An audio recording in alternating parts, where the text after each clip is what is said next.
When we're doing inner work or inner alignment work, sometimes we don't like the answers we find. And that can be the challenge.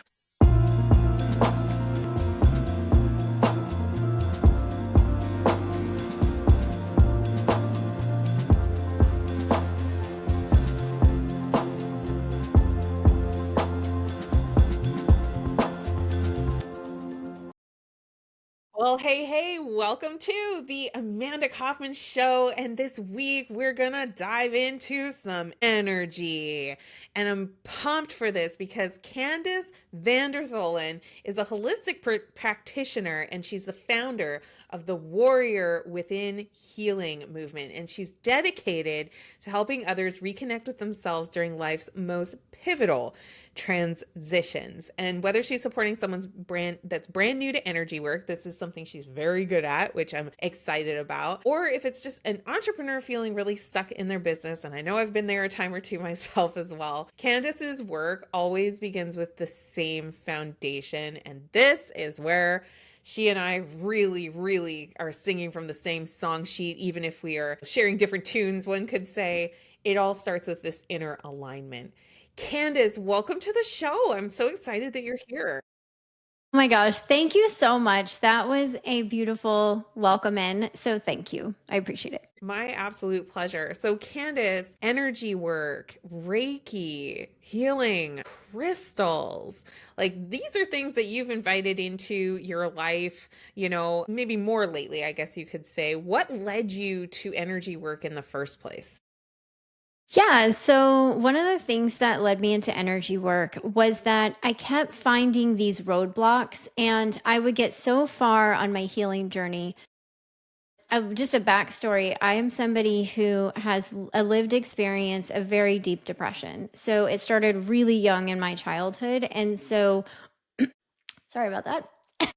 Over the years, okay, so it started in my childhood, and over the years, I just never really got the adequate care or help or support. And so I think it was about 6 years ago that I first really opened up to energy work, and that's where it all began. As my throat Well, closes in. and good for you for continuing.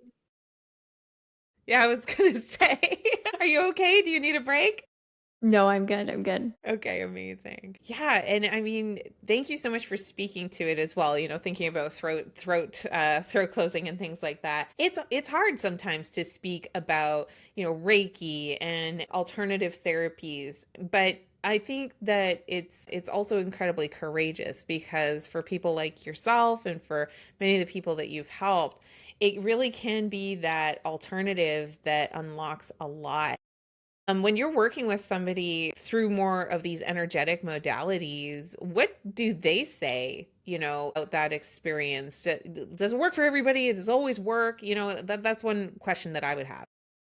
Yeah. So, what's really beautiful about working with so many people who are new to energy work is that I'm really thorough in explaining what to expect in a session. And a lot of the people that are coming in are right in the middle of a transition period in their life. They've more than likely been serving others and they're really depleted. And they're searching for what's next. What am I here to do? And really, like, I just want to feel better. And so I have many different outcomes, but the primary ones are that they feel lighter, they feel more focused, and they have a better sense of clarity because a lot of the work that I do is very foundational. So I think it's really important to explain that the way that I practice is called grounded spirituality. So many people come to spiritual experiences not necessarily knowing that they're trying to escape this embodiment. They're just up here in the clouds, like really seeking spiritual because it feels great. It really does. But if we can learn how to feel safe within our own body, then we can ground in, work through these layers of experience. And then when we go to connect in, we're not running from our lives, we're walking with it. And so a lot of my work is to help people feel safe, feel supported, and really come back into knowing who they are as the essence of who they are, not their identity, not their labels, not their work, but who am I as a soul? And so clients are often experiencing, again, just this big sense of clarity and ease. And we're working through finding the cycles and patterns that have repeated in various areas of their life. And so it's like this aha moment that they feel, and they feel such validation and relief. And it's just a way in which they can truly, truly honor themselves for the first time. It's so beautiful. And I love that to walk with your life. Like that's so beautiful. And, something I've said for a long time is that, it helps to have your head in the clouds so that you can vision and so that you can, access your spirituality and you can access that flow state and release judgment and all of those beautiful things. And also having your boots on the ground. So I think that's so interesting that we have sort of a similar way of saying that. How would a person know that the issue is inner alignment? I work with so many coaches, so many different practitioners over the years. Sometimes it doesn't seem like, and I don't know if you have a different take on this, but sometimes it doesn't really seem like there's an openness to exploring alignment from an Mm. inner perspective. And even for people that are trained in it, like sometimes it really feels like there's this hard shell of protection. How would one discover or uncover that the issue is more of an inner alignment versus, say, flaws or lack of capability or insecurities? Like, how do we know that it's an alignment issue? Yeah, well, you're asking something that's really been on the forefront of my mind lately, which is when we're doing inner work or inner alignment work, sometimes we don't like the answers we find. And that can be the challenge, whether it is a personal thing. So we might not like who we are, or we have things that we've experienced in our life that make us feel shame, guilt, and sorrow, or and so when we're doing this inner work, it is about peering into the full self, which can be scary. It can be intimidating. It can feel heavy sometimes. And that's what prevents a lot of people from doing it, because it then means that I have to do something more or different, which shouldn't really necessarily feel, it shouldn't make us feel a way, but it does, because we're hardworking, we do all the things, but we're like, I don't feel like I need to work on anything else. Like it should just be coming by now. And it's like, but the foundational elements are, there's always a little bit of clearing that we can do to really open up your capacity to have even greater, life experiences, circumstances in your business. And I work with a lot of entrepreneurs who are like stuck in their business where they're not seeing growth.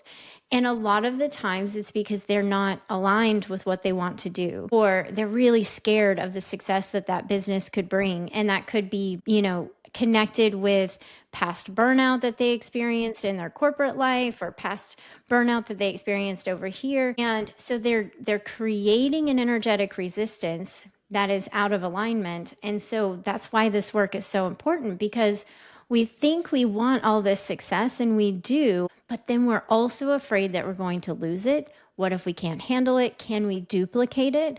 And so we create this natural resistance that then makes us feel stuck. So, Yes, absolutely, absolutely.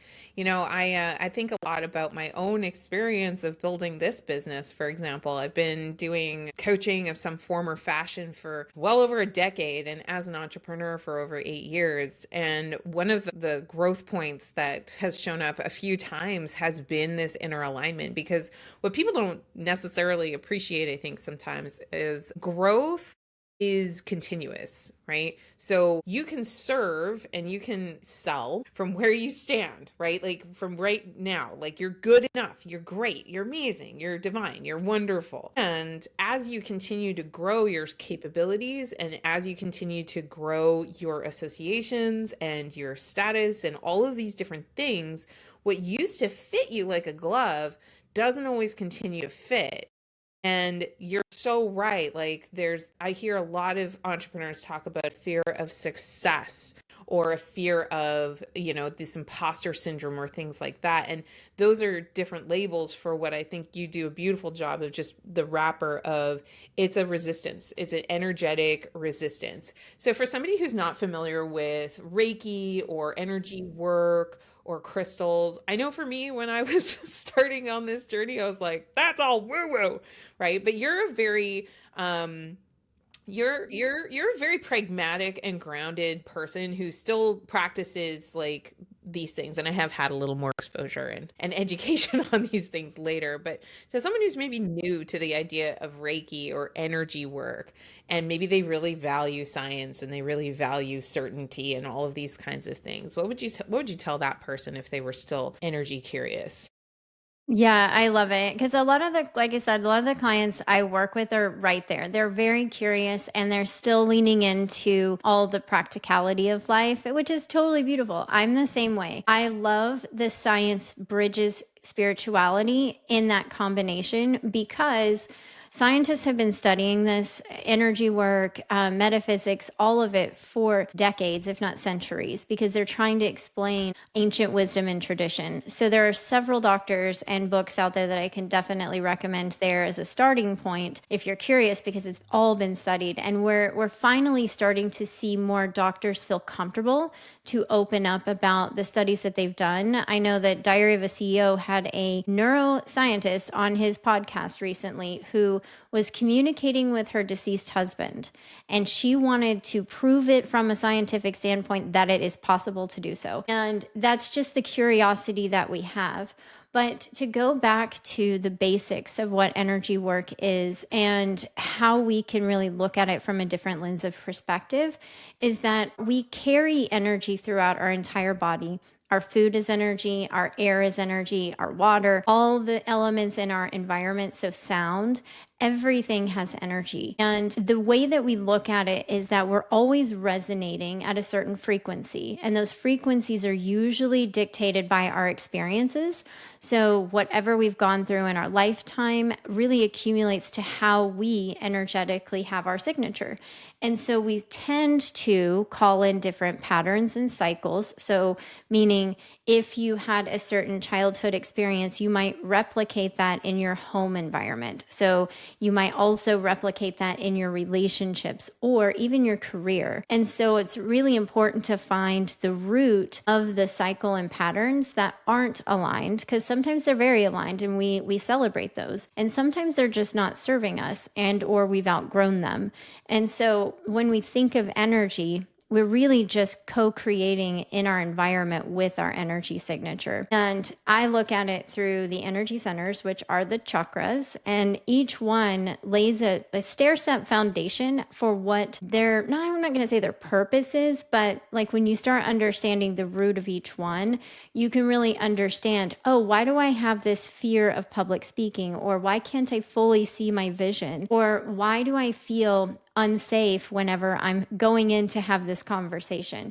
Because at the foundation of it is that you might not have that full, firm belief in yourself because you might not know yourself. So, energy work is there to help support and guide as you start to uncover these layers of your experiences or what you feel about yourself, what you feel about the world. And it's just one aspect of how you can live a better life. I think one of the things that I've come to appreciate about energy work, that again, like a former version of myself would be like, science, and I would use the science to kind of deflect the conversation that really matters, which is, we're all people, we're living a life, we are pursuing goals, and we are being held back by any number of things as we are achieving those goals. And I'm always reminded, the struggle is guaranteed, but success is not guaranteed. And a tool that can help you to activate your success is still going to be really powerful. And, whether you believe in energy and energy frequencies or any of that,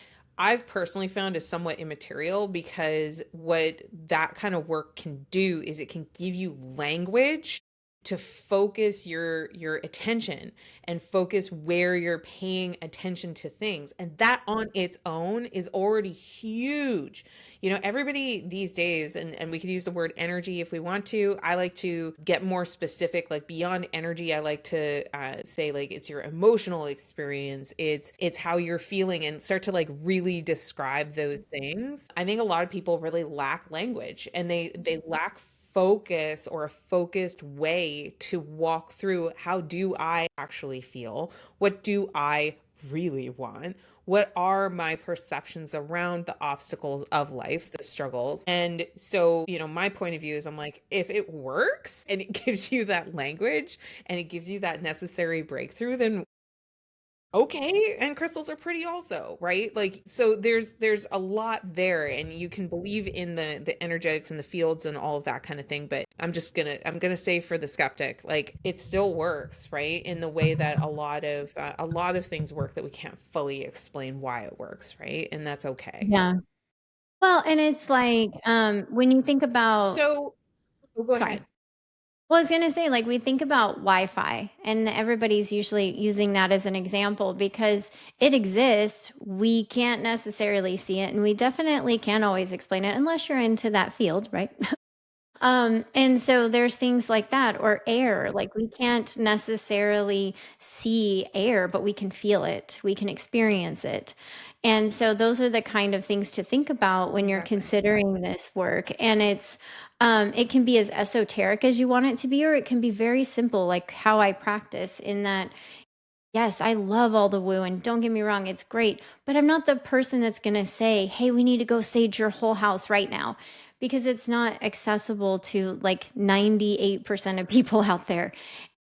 Yeah, it'll work great wonders, but only if you truly believe in the potential and possibility anyway. And again, these are tools, like you Mhm. said, to help guide our system forward. And when it's in alignment for you, then it really does these amazing, I mean, these experiences can truly create ripple effects in all areas of your life. And I've seen it in so many different ways. Absolutely. I'll never forget. I had a coach that I hired very early in my entrepreneurial journey, and no kidding, she had me like lay down on the floor and do energy work, and I was just like unprepared. Like, I did not Yeah. know what we were going to be doing, and it actually ended up being like so good for me in so many ways. Trusting a new process, trusting a new person, and the conversations that were revealed vis-a-vis the methodology that she was going through were incredibly powerful things that I realized that I had had so much practice in suppressing how I felt about things, or suppressing like what my true thoughts were,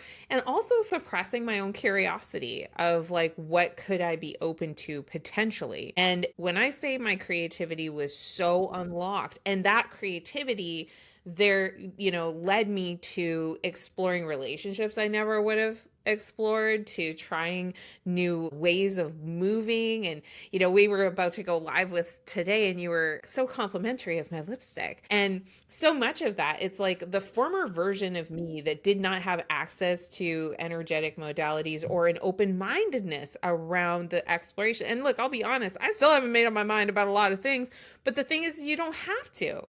You don't have to. And your life can end up being so much better. So, like, learning to express myself and choose the bright reds or the pinks, and to try and change and shift a lot of things. I do love data, and I like science, and I like all of those things, but I want everybody to know, like, hey, crystals have played a role, right? And I'm not one of those people that's gonna sit there and say like I've got a stone right here, right? I'm not gonna sit here and say like this rock magically, gave me everything. But under this is actually a rock I got from a energy coaching certification, by the way, and it's a symbol. It's the problem and it's the solution on two sides of it. So just having that reminder around me is also super powerful. So just like for anybody who's listening, I think sometimes when we're in the energetic world, it can be like, who can I trust? Who can I not trust? And I want to actually ask you that, Candice. How do you know that you're working with somebody that is legit like yourself? Like, what are some of the things that a well intended, well meaning, and well worth the investment energy practitioner might present as?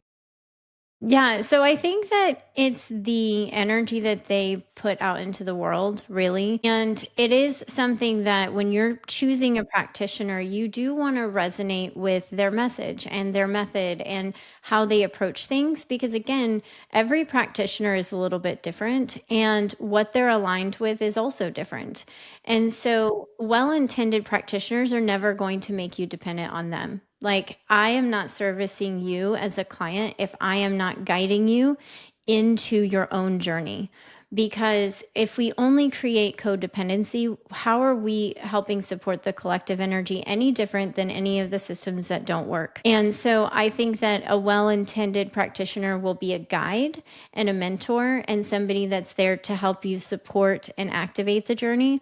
But never ever should you feel that you can't go on with life without them in it. Meaning, again, most of my clients see me for like, I think 6 to 8 sessions, and then we might check in down the line because we're really moving through so much in that time period that then they can take it forward for themselves because I'm really big on education. As somebody who went through a lived experience of having like my whole autonomy stripped from me, it's really important as a practitioner that I don't do the same to someone else.